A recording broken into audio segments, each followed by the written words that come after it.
ಎಲ್ರಿಗೂ ನಮಸ್ಕಾರ. ಇವತ್ತು ನಮ್ಮ ಶಾಲೆಗಳಲ್ಲಿ ನಡೀತಾ ಇರತಕ್ಕಂಥ ಈ ಮಹಾ ಪೋಷಕರ ಸಭೆಯಲ್ಲಿ ಭಾಗವಹಿಸಿರ್ತಕ್ಕಂಥ ಎಲ್ಲ ನನ್ನ ಆತ್ಮೀಯ ಪೋಷಕರೇ, ಒಂದು ವಿಶೇಷವಾಗಿರ್ತಕ್ಕಂಥ ಕಾರ್ಯಕ್ರಮ ನಮ್ಮ ಶಾಲೆಯಲ್ಲಿ ಇವತ್ತು ನಡೀತಾ ಇದೆ. ಇವತ್ತಿನ ಕಾರ್ಯಕ್ರಮದಲ್ಲಿ ನೀವೆಲ್ಲರೂ ಸಹ ಭಾಗವಹಿಸಿದ್ದೀರಿ. ಈ ಒಂದು ಸುಸಂದರ್ಭದಲ್ಲಿ ನಾನು SSLC ಓದ್ತಾ ಇರ್ತಕ್ಕಂಥ ವಿದ್ಯಾರ್ಥಿಗಳ ಪೋಷಕರಿಗೆ ಒಂದೆರಡು ಕಿವಿ ಮಾತನ್ನು ಹೇಳಲಿಕ್ಕೆ ಇಷ್ಟಪಡ್ತೇನೆ.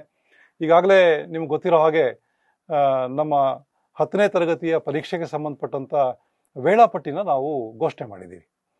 ಸೊ ಈ ವೇಳಾಪಟ್ಟಿ ಪ್ರಕಾರ ಮಾರ್ಚ್ 18ನೇ ತಾರೀಕಿನಿಂದ ಏಪ್ರಿಲ್ 2ನೇ ತಾರೀಕುವರೆಗೂ ಮೊದಲನೇ ಪರೀಕ್ಷೆ ನಡೀತಾ ಇದೆ. ಈಗ ವಿದ್ಯಾರ್ಥಿಗಳಿಗೊಂದು ಗುರಿ ಸಿಕ್ತು, ನಮ್ಮ ಪರೀಕ್ಷೆ ಯಾವಾಗ ಅಂತಕ್ಕಂಥದ್ದು ಗುರಿ ಈಗ ವಿದ್ಯಾರ್ಥಿಗಳಿಗೆ ಸಿಕ್ಕಿದೆ. ಸೊ ಅದಕ್ಕೆ ತಯಾರಿ ಮಾಡ್ಕೊಳ್ಳೋದಕ್ಕೂ ಸಹ ಸಾಕಷ್ಟು ಸಮಯಾವಕಾಶ ಇದೆ. ಈ ಸಂದರ್ಭದಲ್ಲಿ ಪೋಷಕರ ಪಾತ್ರ ಬಹಳ ಮುಖ್ಯ. ಯಾಕೆ ಅಂತ ಹೇಳಿದ್ರೆ, ವಿದ್ಯಾರ್ಥಿಗಳು ತಯಾರಿ ಮಾಡೋ ಜೊತೆನಲ್ಲಿ ನೀವು ಪೋಷಕರು ಅವರಿಗೆ ಪೂರಕವಾಗಿದ್ದರೆ ಖಂಡಿತ ವಿದ್ಯಾರ್ಥಿಗಳ ಒಂದು ಪರ್ಫಾರ್ಮೆನ್ಸ್ ಏನಿದೆ, ಫಲಿತಾಂಶ ಬಂದ ಮೇಲೆ ನಿಮ್ಗೆ ಗೊತ್ತಾಗುತ್ತೆ, ಖಂಡಿತ ನಾವು ಮಾಡಿದ್ದೆಲ್ಲ ಒಳ್ಳೇದಾಗ್ತಾ ಇದೆ, ನಮ್ಮ ವಿದ್ಯಾರ್ಥಿಗಳಿಗೆ ಅನುಕೂಲ ಆಗ್ತಾ ಇದೆ ಅಂತಕ್ಕಂಥದ್ದು. ಸೊ ಈ ನಿಟ್ಟಿನಲ್ಲಿ ಮಂಡಳಿಯೂ ಸಹ ಯಾವಾಗಲೂ ಸಹ ವಿದ್ಯಾರ್ಥಿಗೆ ಪೂರಕವಾಗಿರ್ತಕ್ಕಂಥ ಅವರ ಫಲಿತಾಂಶ ಉತ್ತಮಪಡಿಸೋದಕ್ಕೆ ಬೇಕಾಗಿರ್ತಕ್ಕಂಥ ಕಾರ್ಯಕ್ರಮಗಳನ್ನೇ ಹಾಕ್ಕೊಳ್ತಾ ಹೋಗ್ತಾ ಇದೆ. ಸೊ ಈ ವರ್ಷ ನಾವು ವಿಶೇಷವಾಗಿ 3 ಮಾದರಿ ಪ್ರಶ್ನೆ ಪತ್ರಿಕೆಗಳನ್ನು ಬಿಡುಗಡೆ ಮಾಡಿದ್ದೀವಿ. ಸೊ ವಿದ್ಯಾರ್ಥಿಗಳು ಅದನ್ನು ಈಗಲಿಂದಲೇ ನೋಡ್ಕೋಬೋದು. ಪ್ರಶ್ನೆ ಪತ್ರಿಕೆ ಸ್ವರೂಪ ಯಾವ ರೀತಿ ಇರುತ್ತೆ, ಪ್ರತಿ ಚಾಪ್ಟರ್ನಲ್ಲಿ ಯಾವ ರೀತಿ ಪ್ರಶ್ನೆಗಳು ಬರುತ್ತೆ ಅನ್ನೋದನ್ನು ವಿದ್ಯಾರ್ಥಿಗಳು ನೋಡ್ಕೊಳ್ಳೋಕೆ ಅನುಕೂಲ ಆಗುತ್ತೆ.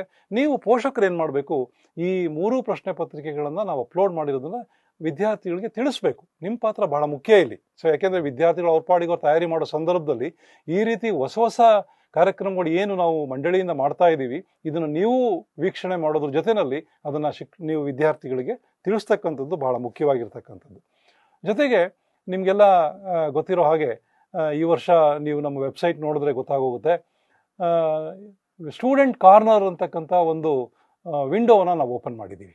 ಅದರಲ್ಲಿ ವಿದ್ಯಾರ್ಥಿಗಳಿಗೆ ಬೇಕಾಗಿರ್ತಕ್ಕಂಥ ಎಲ್ಲ ರೀತಿಯ ಮೆಟೀರಿಯಲ್ಸು ಸಹ ಸಿಗೋ ರೀತಿ ನಾವು ಮಾಡಿದ್ದೀವಿ. ಉದಾಹರಣೆಗೆ ಈಗಾಗಲೇ ನಾನು ಹೇಳಿದೆ, ಮಾಡಲ್ ಕ್ವಶನ್ ಪೇಪರ್ ಇರ್ಬೋದು, ಹಿಂದಿನ ವರ್ಷದ ಪ್ರಶ್ನೆ ಪತ್ರಿಕೆಗಳಿರ್ಬೋದು, ಅದಾದಮೇಲೆ ಪ್ರಿಪ್ರೇಟರಿ ಎಕ್ಸಾಮಿನೇಷನ್ ನಾವು 3 ಮಾಡೋದಕ್ಕೆ ಪ್ಲ್ಯಾನ್ ಮಾಡಿದ್ದೀವಿ. ಆ 3 ಪ್ರಿಪ್ರೇಟರಿ ಎಕ್ಸಾಮಿನೇಷನ್ ದಿನಾಂಕಗಳನ್ನು ಸಹ ನಾವು ಅನೌನ್ಸ್ ಮಾಡಿದ್ದೀವಿ. ಆ ವಿದ್ಯಾರ್ಥಿಗಳು ಆ ಒಂದು ಪರೀಕ್ಷೆಗೆ ತಯಾರಿ ಮಾಡೋದಕ್ಕೆ ತುಂಬ ಅನುಕೂಲ ಆಗುತ್ತೆ. ಮತ್ತು ವಿಶೇಷವಾಗಿ ಈ ವರ್ಷ ನಾವು ಮಾಡಿರ್ತಕ್ಕಂಥ ಇನ್ನೊಂದು ಒಳ್ಳೆ ಕೆಲಸ ಅಂತ ಹೇಳಿದ್ರೆ, ವಿದ್ಯಾರ್ಥಿಗೆ ಒಂದು ನೀಲಿ ನಕಾಶೆಯನ್ನು ಕೊಟ್ಟಿದ್ದೀವಿ. ಅಂದರೆ ಬ್ಲೂ ಪ್ರಿಂಟ್ ಅಂತ. ಅಂದರೆ ಯಾವ್ಯಾವ ವಿಷಯದಲ್ಲಿ ಯಾವ್ಯಾವ ಚಾಪ್ಟರ್ನಲ್ಲಿ ಪ್ರಶ್ನೆಗಳು ಯಾವ ರೀತಿ ಇರುತ್ತೆ ಅನ್ನೋದನ್ನು ಆ ನೀಲಿ ನಕಾಶೆನಲ್ಲಿ ನಾವು ಕೊಟ್ಟಿದ್ದೀವಿ. ಮತ್ತು ಇನ್ನೊಂದು ಬಹಳ ಮುಖ್ಯವಾಗಿರ್ತಕ್ಕಂಥ ಅಂಶ, ವಿದ್ಯಾರ್ಥಿಗಳ ನಿಟ್ಟಿನಲ್ಲಿ ನಾವು ಮಾಡಿರ್ತಕ್ಕಂಥದ್ದು ಕ್ವಶನ್ ಬ್ಯಾಂಕ್. ಈ ವರ್ಷ ಪ್ರಾರಂಭದಲ್ಲೇ ನಾವು ಪ್ರತಿ ವಿಷಯದಲ್ಲಿ ಕ್ವಶನ್ ಬ್ಯಾಂಕನ್ನು ತಯಾರಿಸಿ ಚಾಪ್ಟರ್ ವೈಸ್ ಪ್ರಶ್ನೆಗಳ ಸಂಗ್ರಹವನ್ನು ನಾವೆಲ್ಲ ಮಾಡಿದ್ದೀವಿ. ಬರೀ ಪ್ರಶ್ನೆಗಳಿಲ್ಲ ಅದರಲ್ಲಿ, ಆ ಪ್ರಶ್ನೆಗಳನ್ನು ಗ್ರೇಡ್ ವೈಸ್, ಅಂದರೆ ಸುಲಭವಾದ ಯಾವುದು, ಡಿಫಿಕಲ್ಟ್ ಇರ್ತಕ್ಕಂಥದ್ದು ಯಾವುದು, ಮತ್ತು ಸಾಧಾರಣವಾಗಿರ್ತಕ್ಕಂಥದ್ದು ಯಾವುದು ಅನ್ನೋದನ್ನು ಸಹ ನಾವು ಆ ಪ್ರಶ್ನೆಯಲ್ಲೇ ನಾವು ತೋರಿಸಿದ್ದೀವಿ. ಜೊತೆಗೆ ಯಾವ್ದಾದ್ರು ರಿಪೀಟ್ ಆಗಿದ್ರೆ, ಅಂದರೆ ಹಿಂದಿನ ವರ್ಷ ಕೇಳಿರ್ತಕ್ಕಂಥ ಪ್ರಶ್ನೆಗಳನ್ನು ಸಹ ಇಂಥ ವರ್ಷದಲ್ಲಿ ಈ ಪ್ರಶ್ನೆ ಕೇಳಲಾಗಿತ್ತು, ಸೊ ವಿದ್ಯಾರ್ಥಿಗಳಿಗೆ ರೆಫರೆನ್ಸ್ಗೋಸ್ಕರ ಅದನ್ನು ಸಹ ನಾವು ಮಾಡಿದ್ದೀವಿ.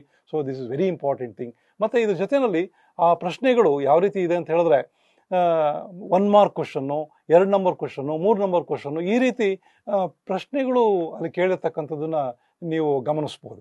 ಸೊ ತುಂಬ ಅನುಕೂಲ ಆಗುತ್ತೆ ವಿದ್ಯಾರ್ಥಿಗಳಿಗೆ ಇದನ್ನು ದಯಮಾಡಿ ನೀವು ಎಲ್ಲರೂ ಸಹ ನಿಮ್ಮ ಮಕ್ಕಳಿಗೆ ತಿಳಿಸ್ಬೇಕು ಅಂತ ಹೇಳ್ಬಿಟ್ಟು ಈ ಸಂದರ್ಭದಲ್ಲಿ ನಾನು ಹೇಳಲಿಕ್ಕೆ ಇಷ್ಟಪಡ್ತೇನೆ.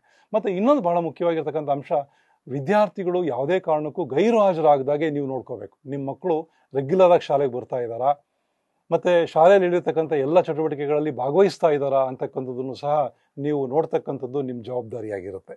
ಮತ್ತು ಹಾಗೆಯೇ ಶಾಲೆಯಲ್ಲಿ ನಡೀತಾ ಇರ್ತಕ್ಕಂಥ ಎಲ್ಲ ಪೋಷಕರ ಸಭೆ, ಇವತ್ತೇನು ದೊಡ್ಡ ಪೋಷಕರ ಸಭೆ ನಡೀತಾ ಇದೆ, ಹಾಗೆಯೇ ಇನ್ನು ಮುಂದೆ ನಡೀತಕ್ಕಂಥ ಎಲ್ಲ ಪೋಷಕರ ಸಭೆಯಲ್ಲೂ ಸಹ ನೀವು ದಯಮಾಡಿ ಭಾಗವಹಿಸಬೇಕು. ಮತ್ತು ನಿಮ್ಮ ಮಕ್ಕಳು ಯಾವ ರೀತಿ ಪ್ರೋಗ್ರೆಸ್ ಆಗ್ತಾ ಇದ್ದಾರೆ ಅನ್ನೋದನ್ನು ಸಹ ಹೆಡ್ ಮಾಸ್ಟರ್ಸ್ಗಳನ್ನು ನೀವು ನಿರಂತರವಾಗಿ ಸಂಪರ್ಕದಲ್ಲಿದ್ದರೆ ಅದು ಸಹ ನಿಮಗೆ ಗೊತ್ತಾಗುತ್ತೆ. ಯಾಕೆಂದರೆ ಬಹಳ ಇಂಪಾರ್ಟೆಂಟ್ ಆಗಿರ್ತಕ್ಕಂಥ ಸಮಯ ಇವಾಗ. ಈ ನವಂಬರಿಂದ ನೆಕ್ಸ್ಟು ಎಕ್ಸಾಮಿನೇಷನ್ ಮುಗಿಯೋವರೆಗೂ ಸಹ ತುಂಬ ಇಂಪಾರ್ಟೆಂಟ್ ಆಗಿರೋದ್ರಿಂದ ನೀವೆಲ್ಲರೂ ಸಹ ನಿಮ್ಮ ಮಕ್ಕಳ ಪ್ರೋಗ್ರೆಸ್ಸನ್ನು ವೀಕ್ಷಣೆ ಮಾಡೋದು ತುಂಬ ಮುಖ್ಯ.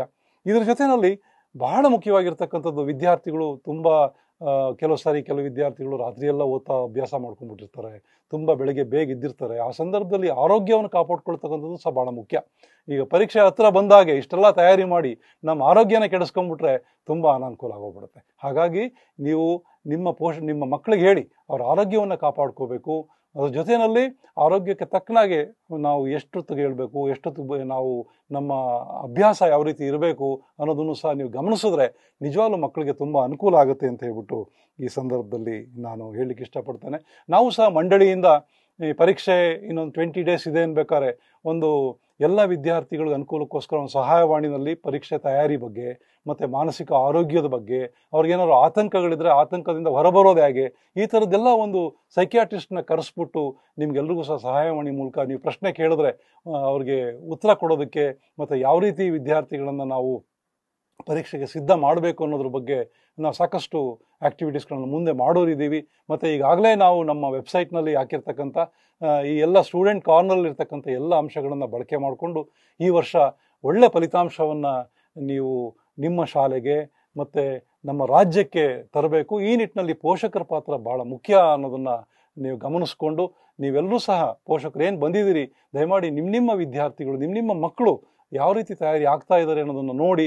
ಮತ್ತು ಇನ್ನೊಂದು ವಿಶೇಷವಾಗಿರ್ತಕ್ಕಂಥದ್ದು ಈ ವರ್ಷ ಸರ್ಕಾರ ಕೊಟ್ಟಿರ್ತಕ್ಕಂಥ ಕೊಡುಗೆ ಅಂತ ಹೇಳಿದ್ರೆ ನಮಗೆ ಉತ್ತೀರ್ಣತೆಯಲ್ಲಿ 35%ಇಂದ 33%ಗೆ ಇಳಿಸಿದೆ.